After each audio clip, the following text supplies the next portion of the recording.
Shout out to G-Man Boxing.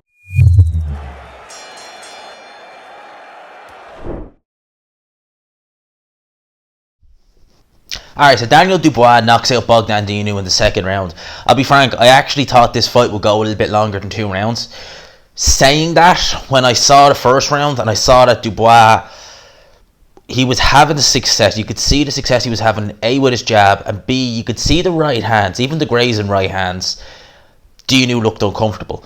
I don't want to say he was hurt by any of the right hands that we hit with in the first round, but definitely I'm sure he felt the power. In terms of the punchers he's been in there with, you know, obviously Dinu was lost to Big Farmer and he's lost to Kubrat Pulev.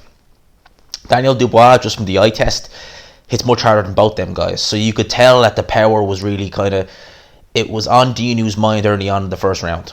Alright, and I made the comment about Dinu because I believe he's a cop in Romania.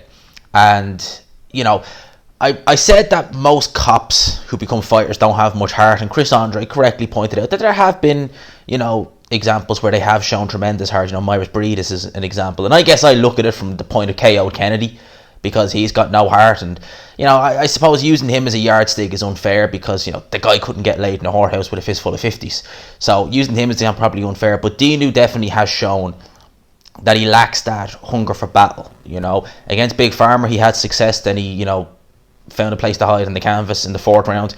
He had good success against Kubrat Pulev, but again, like that, when the tough got tough, he was found wanting. In this fight, it never really got to that stage. The second round came, Dubois landed a combination up against the ropes and a right hand went through, landed bang on the chin on Bogdan Dinu. Now, he went down heavy. I suspect he could have got up, but I think he knew himself the writing was on the wall. I think he knew himself that Daniel Dubois, didn't matter if he was punched perfect, he wasn't going to beat Dubois. Dubois seemed to have a point to prove. To be honest with you, you can't really see any difference from Shane McGuigan necessarily straight away.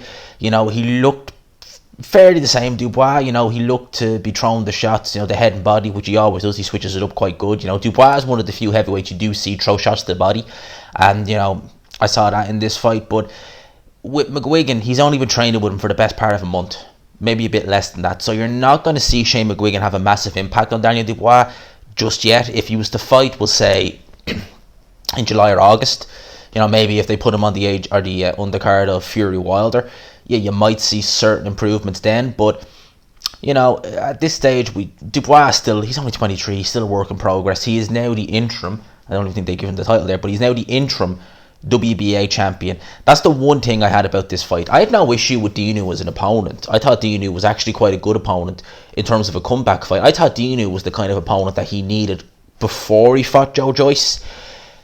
In terms of having an interim WBA title, I mean, theoretically, isn't he now mandatory for Trevor Bryan? Or does he have a shot against... The whole WBA situation is a complete joke. I mean, was it Richie Woodhall who said, or John Rawlin who said, that questionable ranking for Bogdan Dinu going into this fight? Questionable. He's ranked number 2 by the WBA. He's had 2 fights in 2 years against journeymen, and he's ranked number 2. You have Michael Hunter, Filip Hrgovic, Charles Martin, who else? I think Andy Ruiz, Joe Parker, below this man. I mean, come on, people. To say questionable ranking, there's no question about it. It's a BS ranking. And the WBA now have Dubois as interim champion. They have the gold champion as Helenius, whatever that's worth. They have the champion in recess, Manuel Char, who I think has to fight the regular champion, Trevor Bryan. And we have AJ as the full champion. I don't know what the hell's happening. The WBA are a complete joke. But I think, it could be wrong, but I think it's Manuel Char against Bryan, and the winner has to fight Dubois. I think. You know, I mean, God only knows. I do laugh when I see them rank fighters, you know, in the top 15, because at the end of the day, they have a regular, they have a super, they have an interim, they have a gold. Which is mandatory for which? It's literally like put a name in a hat and just pull it out. Oh yeah, you're mandatory for this belt. That's the WBA situation. I'm sure that's probably how they do it. That's probably how they do their rankings, truth be told. Name in a hat. Oh, there you go. Bogdan Dinu. Yeah, he's the second name I pulled. Put him at number 2. There you go. Happy days. Let's go get a beer. That's pretty much WBA in a nutshell. In terms of this fight, as I said, Dubois, Came back with a win, stopped him a lot earlier than I thought he was. I did think he'd have a few issues from Dinu's jab early on in this fight, but that evidently wasn't the case. Dubois has a very good jab, very stinging jab when he uses it. I think they need to develop that. And Shane McGuigan, if there's one thing I know about him, is that he does get his fighters jabbing a lot, and that he will develop Daniel Dubois. He'll develop Daniel Dubois. Shane McGuigan is an excellent trainer. As far as I'm concerned, Shane McGuigan, #1 in the UK in terms of trainer. I mean, he gets these fighters from scratch. Lawrence Acolli didn't get from scratch, but he got Lawrence Acolli, who was a very crude fighter. I didn't think much of Acolli early on in his career. When I've seen him with Shane McGuigan, it's night and day. So very good trainer McGuigan is. We'll need to watch this space with Dubois. As for now, he's the interim champion. Whoever he fights next, I really don't know. But good statement made against Bogdan. That's what I have to say. We'll see how he gets on.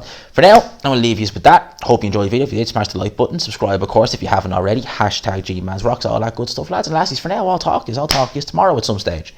Peace.